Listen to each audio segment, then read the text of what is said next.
அனைவருக்கும் வணக்கம். இன்று இந்த காணொலியில் நாம் காண இருப்பது திருமணம் தாமரையின் திருமணம் தாமரையுடைய ஜாதக அமைப்பு. பொதுவாக ஒரு உதாரண ஜாதகம் எப்படி இருக்கிறதான் நம்ம இந்த காணொலி வாயிலாக பார்க்க இருக்கிறோம். திருமணம் தாமவார்கள், திருமணம் யாருக்கு தாமதோ அவருடைய இந்த காணொலியை பார்க்கும்போது அவருடைய ஜாதகத்தை எடுத்து பார்த்துக்கொண்டே இந்த காணொலியை பாருங்கள். நான் சொல்லக்கூடிய விதிகள் 100% அப்படியே இருக்கும்.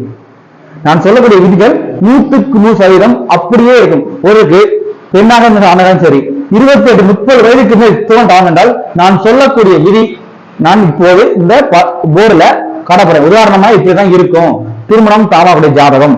அது அந்த உதாரண ஜாதகம் திருமணம் தாமாவுல ஒரு ஜாதகத்துல உங்க வீட்டில் இருக்கலாம், நண்பராக இருக்கலாம், யாராக இருக்கலாம், அவருடைய ஜாதகத்தை நான் சொல்லக்கூடிய விதி அப்படியே எடுத்துப்பார்கள். அதே போலவே இருக்கும். திருமணத்துடைய காரகன் யாரு? சுக்கிரன். சுக்கிரன் பலம் இருந்திருப்பார். அடுத்து சுக்கிரன் முதலில் கலத்திரக்காரக சுக்கிரன், அடுத்து கலத்திர ஸ்தானாதிபதி. இந்த கலத்திர ஸ்தானாதிபதி, கலத்திர ஸ்தானம், இந்த மூன்று ஒரு பாக்கியங்கள் கிடைக்க வேண்டும் என்றால் இந்த மூன்று பாவங்கள் நல்லா இருந்தால் ஒருவருக்கு உடனடியாகவே அந்த பாக்கியங்கள் வேண்டும். எதிர்பார்க்கலாம், திருமணமாக இருக்கட்டும், வேலைவாய்ப்பாக இருக்கட்டும், குழந்தை பாக்கியமாக இருக்கட்டும், இந்த மூன்று பாவகங்கள், ஒன்று கலத்திர காரகன், திருமணத்தின் கலத்திர காரகன், பாவகாதிபதி, பாவஸ்தானம், இந்த மூன்று பாவகம் மூன்றுமே நன்றாக இருக்கும்போது ஒருவருக்கு அந்த பாக்கியம் எளிதில் கிடைக்கும். ஏதாவது ஒரு பாவகம் அங்கே பலம் இழக்கும் போது இந்த பாக்கியம் கிடைக்க தடைபடும். திருமணத்தை பொறுத்தவரை முதலாவதாக சுக்கிரன் நன்றாக நன்றாக இருக்க வேண்டும். அடுத்ததாக 7ஆம் இடம், 7ஆம் அதிபதி, இந்த மூன்று பாவம் நன்றாக இருக்க வேண்டும். இந்த மூன்று பாவம் பலம் இழக்கும் போதுதான் திருமணம் என்பது தாமதப்படும். அடுத்ததாக திருமணம் என்ன கிடைக்கும்? குடும்பம் கிடைக்கும். ஒரு திருமணம் ஒரு குடும்பஸ்தன் ஆயிடுவாரு. அப்போ 2ஆம் பாவகமும் அங்கே பாதிக்கப்பட்டிருந்தால் திருமணம் தாமதப்படும்.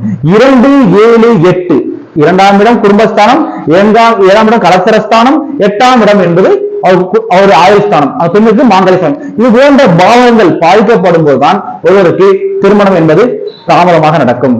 ஏதாவது ஒன்று பாதிக்கப்பட்டால் ஒரு 30 வயது, இல்ல இன்னும் 35, அப்ப லக்கணம் ராசி 2, 7, 8ஆம் லக்கணத்துக்கு ராசிக்கு 2, 7, 8ஆம் பாதிக்கப்படும் போது திருமணம் என்பது மிக தாமதமாகத்தான் நடக்கும். இப்போ ஒரு திருமணம் தாமதக்கூடிய ஜாதகம் எவ்வாறு இருக்கும் என்பதை உதாரணமாக நாம இங்க ஒரு ஜாதக கட்டத்தை போட்டு பார்க்க போயிடும். அந்த காலையை பார்க்கும்போது திருமணம் தாமதக்கூடிய ஜாதகத்தையும் வைத்துக்கொண்டு நீங்கள் ஜாதகத்தை பாருங்கள். கண்டிப்பாக அந்த விதி 100% அதே போல இருக்கும்.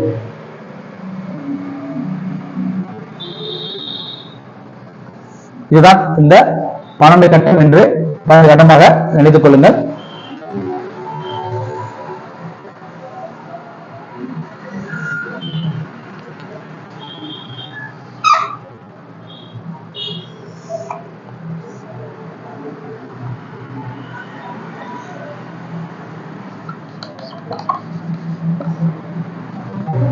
இப்போது நாம் இந்த ஜாதகத்தை எப்படி வைத்துக் கொள்வது என்றால் ரிஷப லக்கணமாக வைத்துக் கொள்வோம்.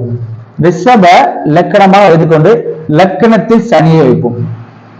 லக்கணத்தில் சனி இருந்து 7ஆம் அதிபதியாகிய இந்த இடத்துக்கு 7ஆம் அதிபதியாக செவ்வாய் 6இல். இப்போ ராசியாக இது ராசி மேச ராசியாக வைத்துக் கொள்வோம். பொதுவாக உள்ளதுதான். இது போன்ற இப்போ ராசிக்கு 2ஆம் இடம் சனி, லக்கணத்துக்கு 7ஆம் அதிபதியாகிய செவ்வாய் 6இல் மறைவது. அதே போல இங்கே கேது வாங்கி போட்டுக்கொள்வோம். கேதுவை இங்க 7ஆம் இடத்துல ராகு சுக்கிரன். இதனால் சுக்கிரன் ராகுவோடு மிக நெருக்கமாக டிகிரியில் இணையும் போது ஒருவருக்கு திருமணத்தை தாமதப்படுத்துவார். திருமணத்தை நீங்க நான் சொல்லக்கூடிய இந்த விதியை நீங்க பாருங்க. லக்கணத்திற்கு 7ஆம் இடத்தில் ராகு சுக்கிரன், கலத்திரக்காரன் கலந்திருக்கு ஒரு தவறு, 7ஆம் அதிபதி போய் மறைந்து, இது போல அவருக்கு கண்டிப்பாக இருக்கும். ஒருவருக்கு இதுதான் பொதுவாக போறேன். திருமணம் தாங்கக்கூடிய ஜாதகம் எடுத்து பாருங்க. லக்கணத்துக்கு ராசிக்கு 2, 7, 8ஆம் பாவங்கள் கண்டிப்பாக பாதிக்கப்பட்டிருக்கும்.